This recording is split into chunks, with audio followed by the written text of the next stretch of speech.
Hey gang, it's your old buddy MC here with your Monday Night Raw review.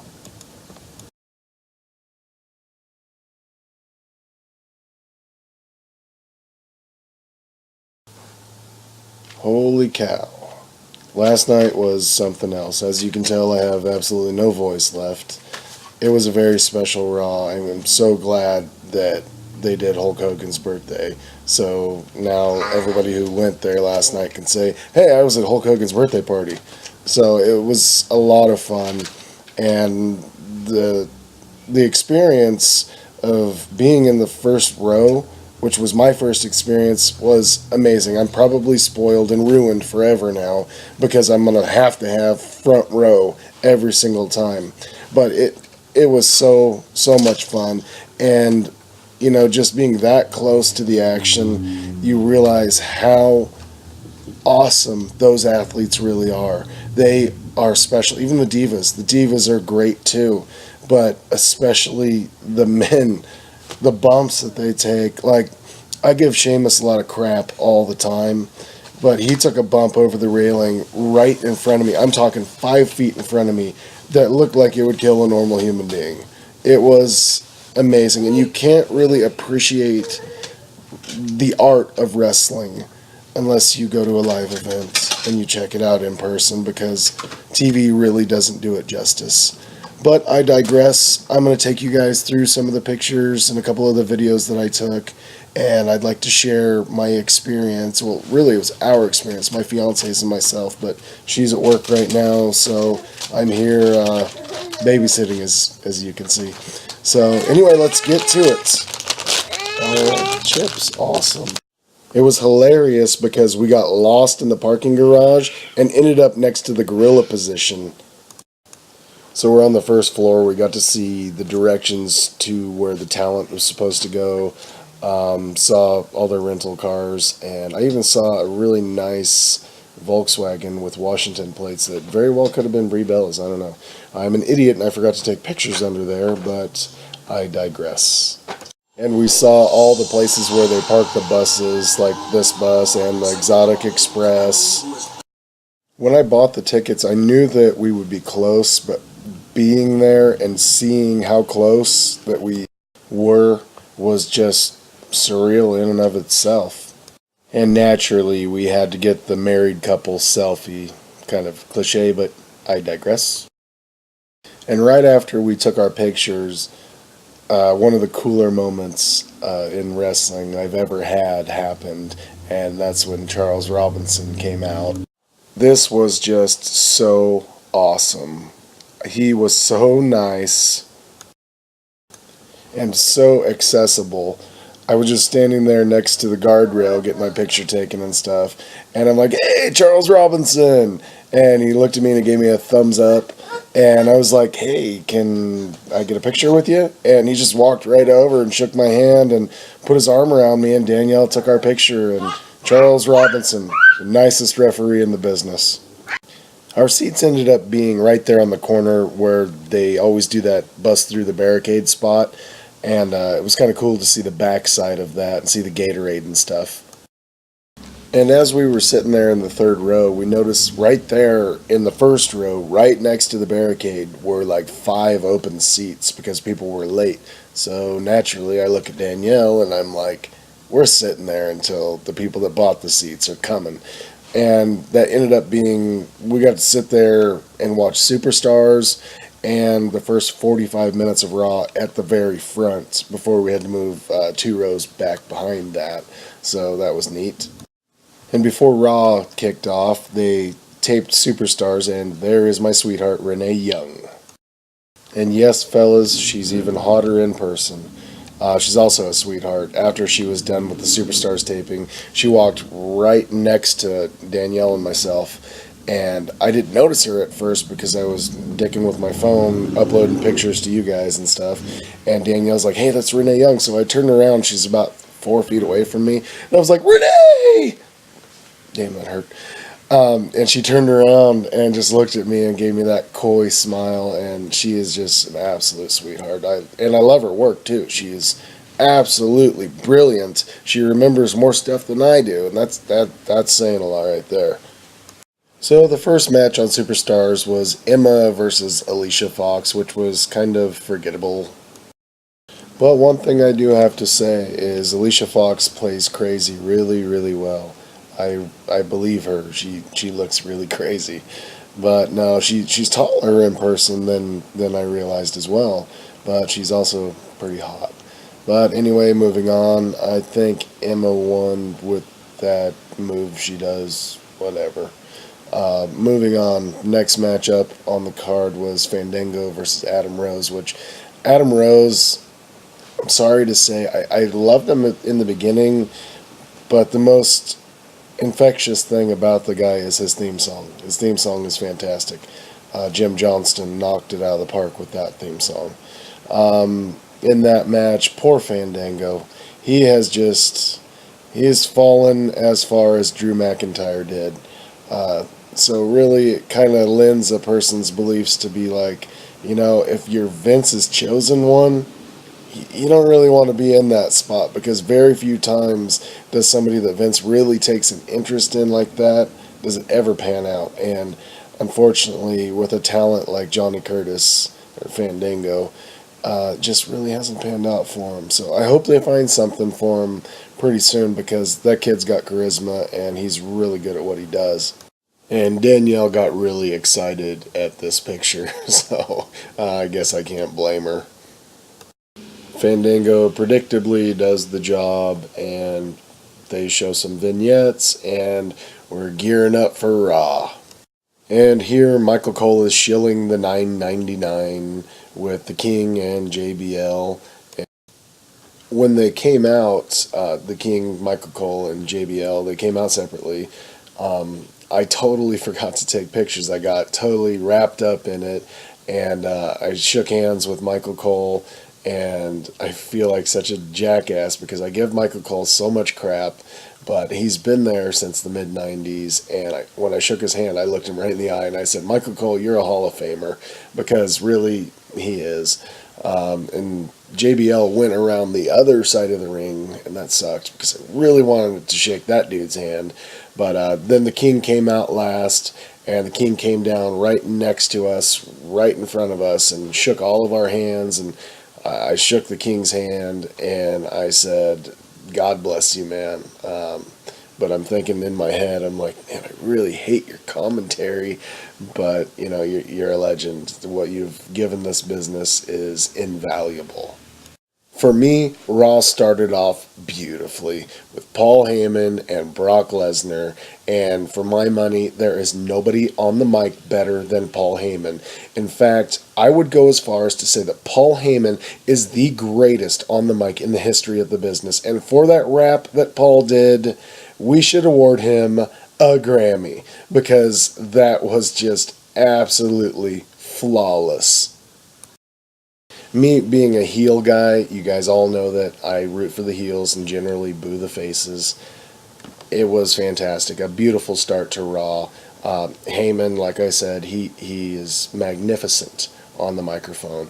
And those two together are just money. They are perfect together. And Paul is so good at what he does, and to see him in person, it gives me goosebumps thinking about it right now. Paul, he could sell a pedal wheelchair to a paraplegic. That guy, he's something else. But anyways, moving on past that, the next thing on the agenda was Roman Reigns came down through the crowd, which was really cool, like he always does. He's still carrying the banner of the Shield. He's really the only one who has the Shield gimmick still. I'd kind of like to see him get away from that a little bit, but it's still cool in its own right. And then it was also nice to see Corporate Kane back, because he is so old and he's given so much to the business. He doesn't need to take bumps anymore. His job is to educate the younger generation of wrestlers, and to be a part of the soap opera that is the Authority. And so he comes out and he makes the match of Roman Reigns in a handicap match against Ryback, which was completely excellent. I had a great time watching this. So Roman is in the ring, and the girls are just going crazy. I booed him a little bit, I admit it. But I didn't boo these guys. I love these guys. And at one point in the match, Ryback, he gets Roman up for a power bomb, and that power bomb he delivered was just stiff. It was amazing. Being right there and seeing that kind of bump, you take your hat off to the performers when they do that, because I could feel the wind go out of Roman. It was a pretty cool moment. You can tell that Roman is growing as a performer because 90% of wrestling is selling in ring psychology, and as a baby face, you have to get the crap beat out of you for a little while, and that brings the crowd into it. It gives the babyface sympathy. So once the babyface comes back, then the crowd can pop and they're really into it. And he did a very good job of that. Rybaxel, they both beat the crap out of him for a while and got intentionally disqualified. And then, of course, Roman comes back and just shellacks both of them. It was funny at one point. Roman kicked Curtis Axel's leg out from underneath them from behind, and Curtis did a complete flip. And that part was really cool because I was like 10 feet away from that. But yeah, it was really cool. And then after the match, Renee Young comes into the ring and they do a little interview. And I gotta say, Roman is getting better on the mic week to week. He is.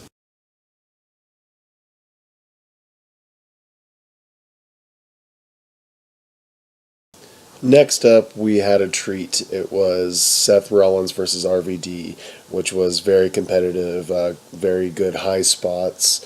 Enjoyed this match as well. Everybody knew that Dean was going to get involved somehow.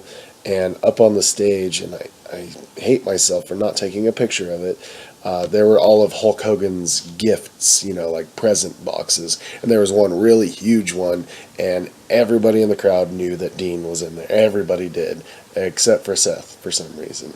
So Seth goes up there and he checks out all the presents once he gets to the top of the ramp, and he turns around, and then boom, out comes Dean Ambrose through the present, and he just starts waylaying Seth. And I gotta say, man, they were intense. They were going a million miles an hour, and it was really cool because right before that happened, a really big bald security guard with an earpiece came up to me because I'm right there, kind of like in the aisleway a little bit, where if somebody's going to get in a fight from a wrestling match, that's where I was standing.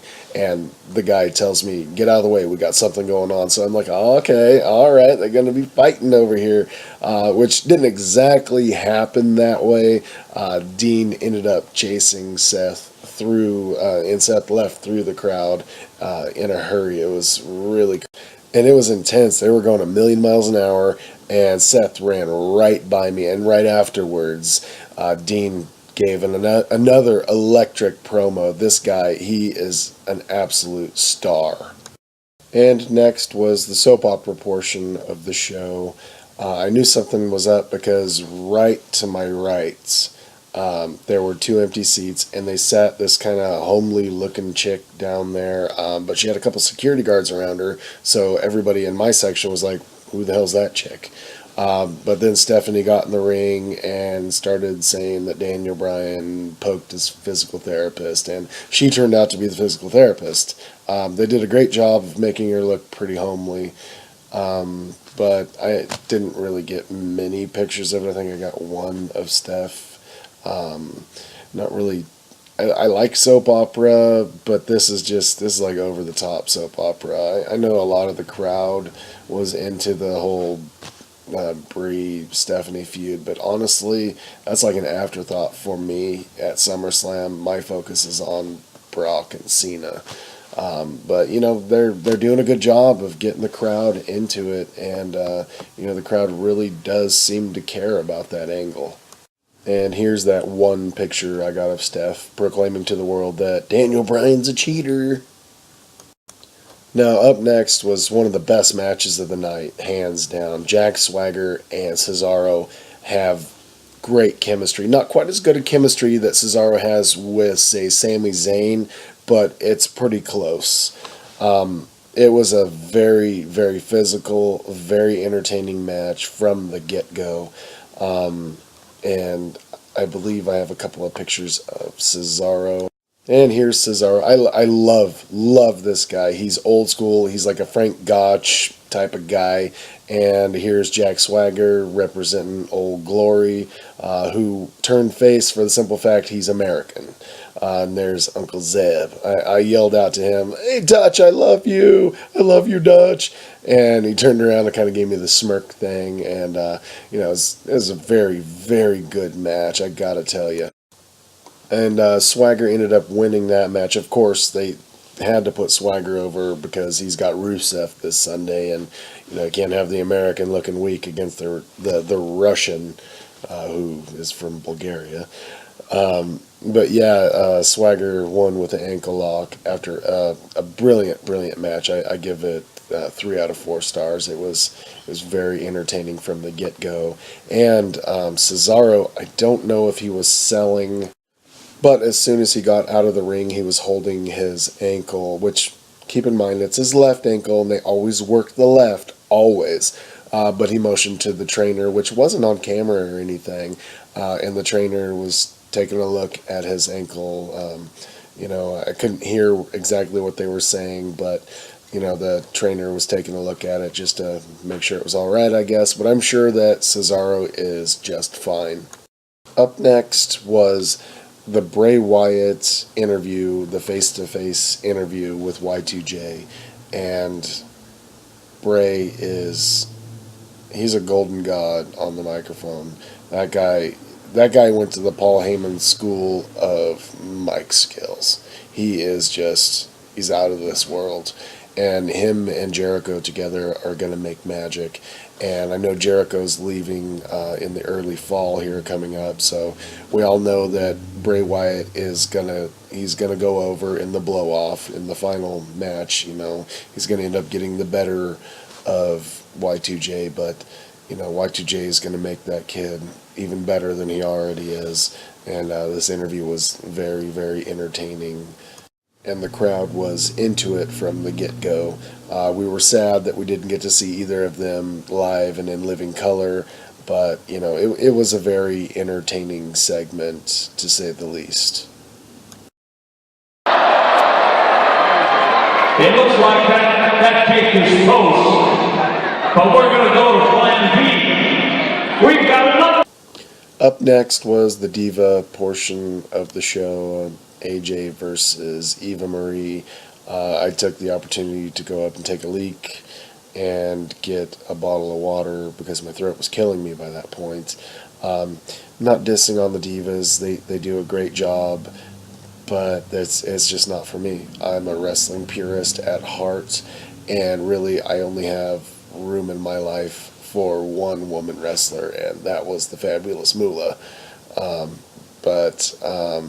I think AJ got screwed or something. I wasn't really paying attention. Danielle was paying attention, and I'm sure she'll have a video up soon about her experience because this was her first Raw ever, or first live event, period. So she hung out and watched the match, and I went and took a little bit of a sabbatical.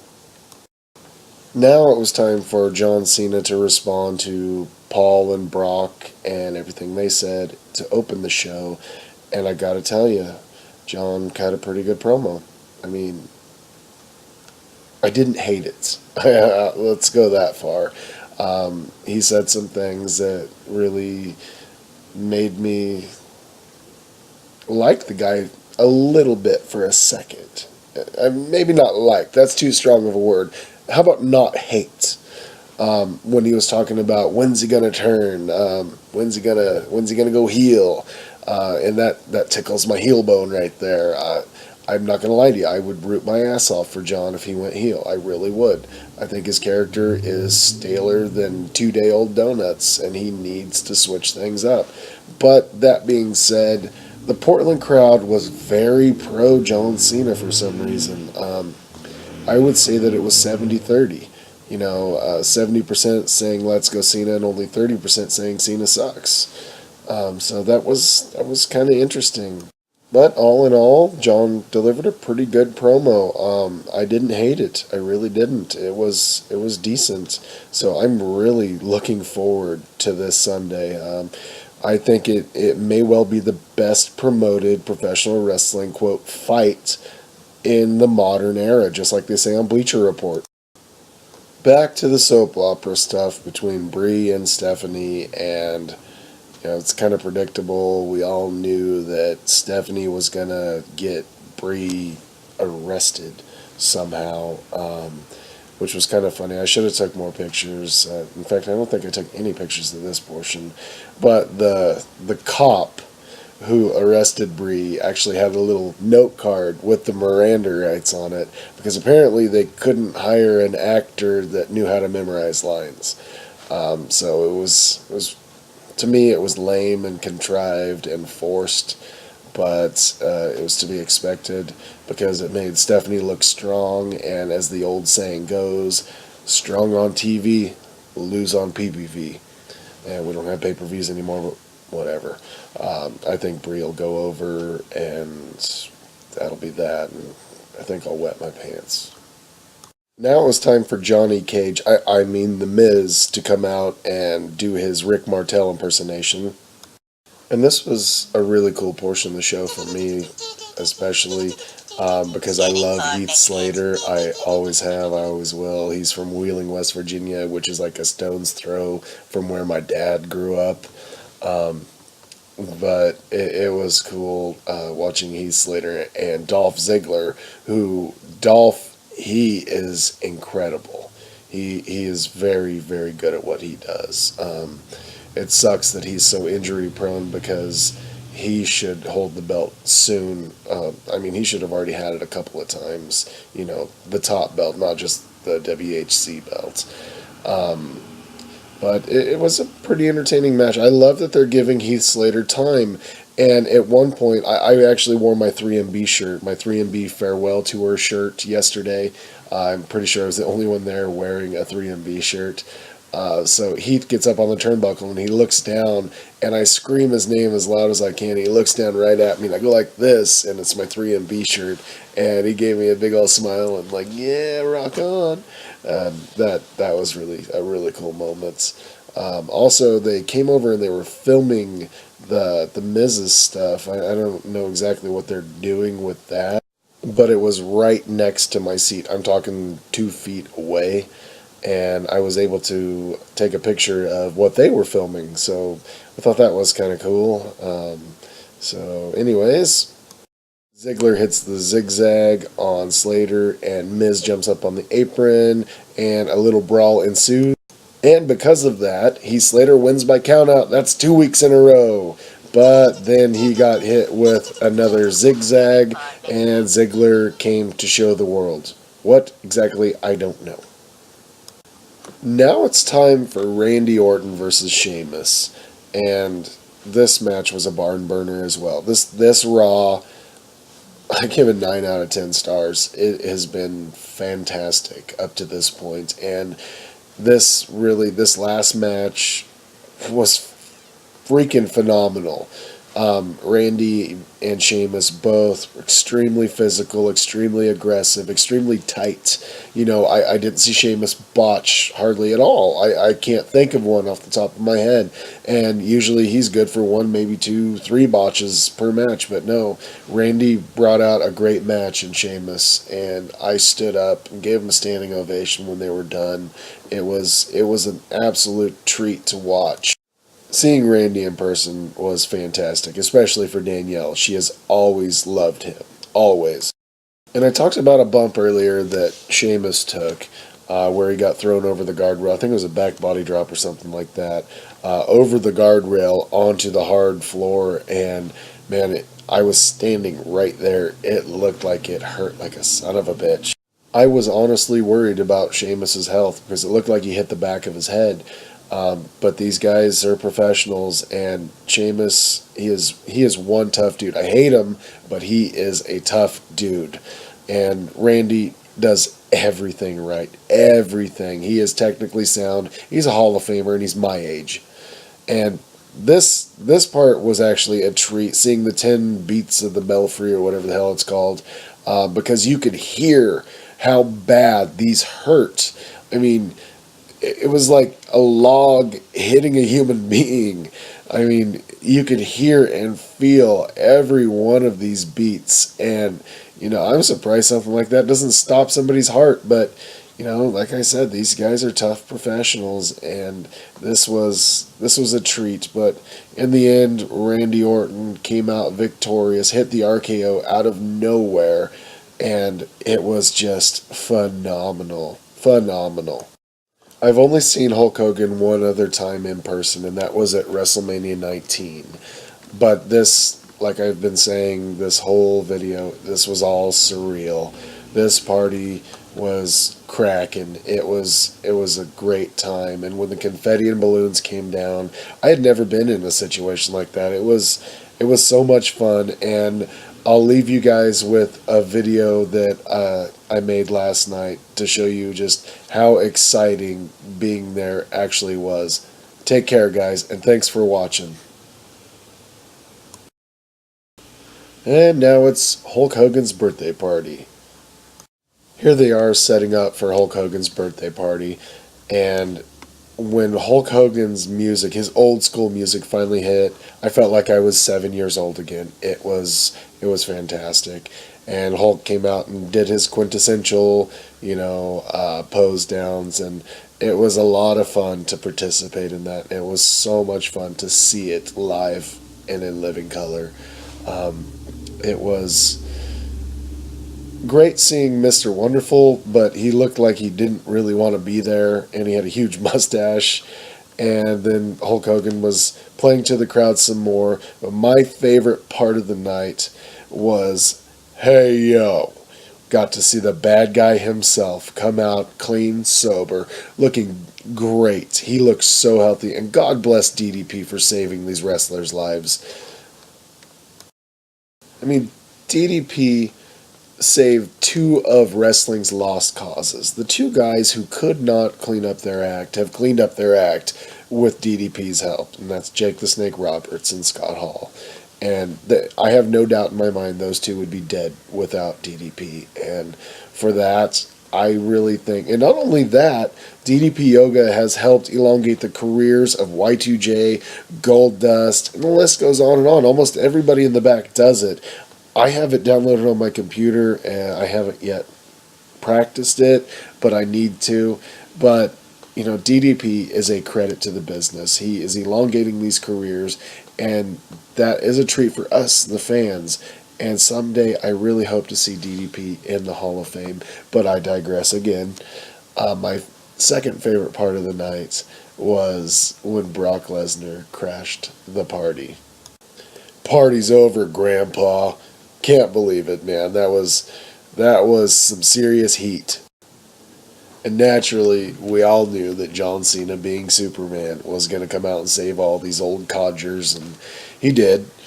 And I really love how they've set up Cena and Brock. They haven't let them touch each other at all, really. I mean, I don't think they've touched each other once. I mean, it's just like an MMA fight, but not. So I'm really looking forward to this Sunday. It's going to be a hell of a show. Well, that about wraps it up. I know it was a bit of a long video, but it was a long night last night, and it was well worth the price of admission. For the picture with Charles Robinson alone, that was worth the price of admission, but it was a night I'll probably never forget. So thank you guys so much for following us, and rock on, keep supporting the product, and it'll just keep getting better and better. Take care, guys. Bye-bye. My God, this is so cool! This is so cool!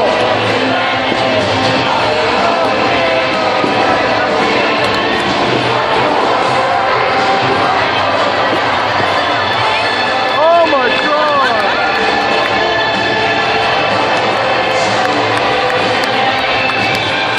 Hey, we want you to tell your friends about the Wrestling Mark.